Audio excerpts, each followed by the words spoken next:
Ladies and gentlemen, we interrupt your regularly scheduled environments video to bring you my top 5 Johto Pokémon. I was knee-deep in Pokemania as a kid, completely obsessed. I played the games, watched the show, and had the toys and cards galore.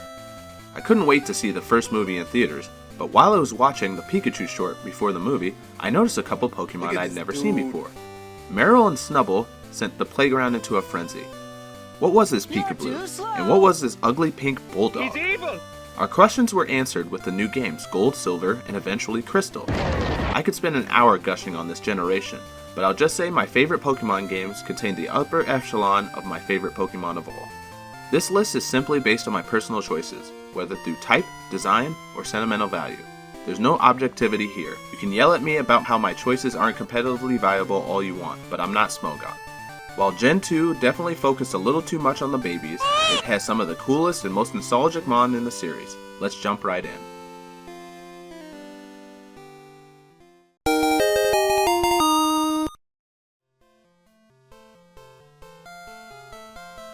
At number 5, I have Typhlosion, the volcano Pokemon. Cyndaquil was the first starter I ever picked in Pokemon Gold, and watching him turn from tiny fire pincushion into aggressive flaming badger was extremely satisfying. His ring of fire around his shoulders and his intimidating demeanor were surprising and welcome in an era where you didn't get spoiled on what every evolution looks like pre-game. I especially loved how he could learn Thunder Punch early to help against those pesky water types, and he was definitely the MVP of that first team. Time has not been kind to my fiery friend though, unfortunately. The physical special split of Gen 4 took his great coverage move Thunder Punch from Typhlosion's great special stat. And don't even get me started on his 3D design. I understand that his neck fire isn't supposed to be on all the time, but I reject it. But a downgrade in modern design doesn't take away from the nostalgia I have for this firecracker.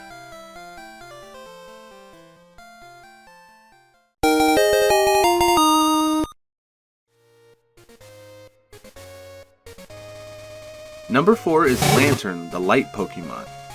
I actually did not use Lanturn until I was in college because I didn't know where to find them. Thanks, Bulbapedia. Water and Electric is a great complementary type combo, and Lanturn is pretty bulky HP wise, so it was very fun to use against all sorts of Pokemon. Plus, I mean, come on, look at it, it's cute. Definitely more dolphin-like than anglerfish that is supposedly modeled after, which is welcome decision because no one likes a face like this. It actually got even better in later generations with abilities like Volt Absorb and Water Absorb, and coverage moves like Signal Beam. It's just a super solid Pokemon with great balance of typing, design, and utility. Game Freak knew if they gave Lanturn amazing stats it would be too popular, but I'm glad I can show it a little love on my list.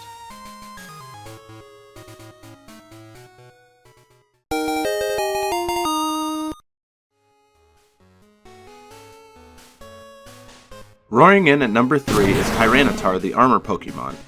I feel like this one is self-explanatory. Tyranitar is a beast. You have to go through an absolute gauntlet to get Pokemon's Godzilla in a game, but it's so worth it. It has a really cool typing, it can use a huge variety of moves, and once abilities are introduced, it can summon sandstorms that not only damage the opposition, but boost its special defense as well. Most of the appeal comes from its kaiju design. Its ferocious demeanor is matched by its rugged and intimidating exteriors. Having to wait till level 55 always stinks, and combining that with its pre-evolutions not being available until post-game in a lot of entries means you're probably not going to use a Tyranitar in a regular run unless you trade for one. But its rarity only helps preserve its legendary status, and generation after generation, Tyranitar continues to be one of the coolest creations Pokemon has produced.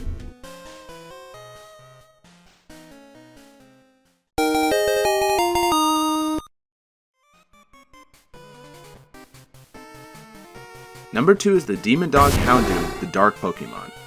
If there's a couple things Kid Me loved, it was dogs and edgy designs, so mixing those two together was a shoo-in for one of my favorite Pokemon in the series. Being dark and fire with a great special attack stat, I love using Houndoom during a playthrough. Which Gen 2 absolutely ruined. Seriously, what were they thinking? Locking Houndour and Houndoom in Kanto is the most egregious thing Game Freak has ever done. How do you make one of the greatest Pokemon, but oops, you can't use it till post-game? Not only that, but we're gonna have Team Rocket flaunt it in your face. Fortunately, in the remakes, you can get it much earlier in the game, proving again why they're the best games in the series. Karen's Houndoom in the Elite Four is probably the Pokemon I've lost to the most in the series, including a brutal Nuzlocke ender. But instead of making me jaded against the Pokemon, that just made me want one all that much more. Still think it could have used a Cerberus evolution though.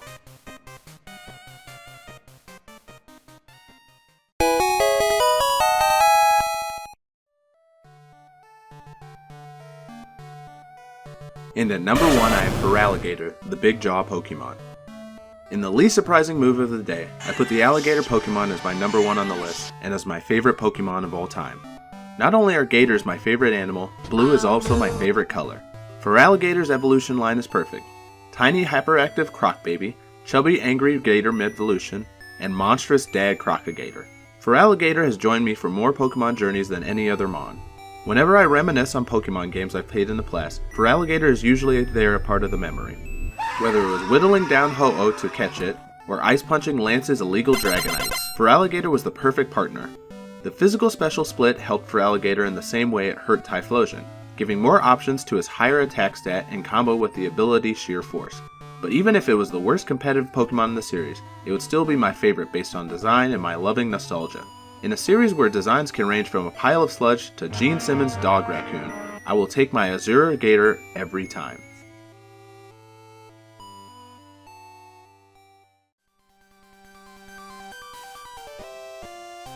Gold, Silver, and Crystal, along with Heart Gold and Soul Silver, are some of the highest quality games Game Freak has produced.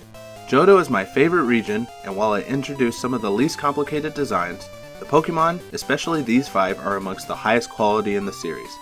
I hope you guys have enjoyed. If you have, please drop a like, subscribe, follow on various social media in the description below, comment your top 5s, or your top 10 favorites from Gen 2.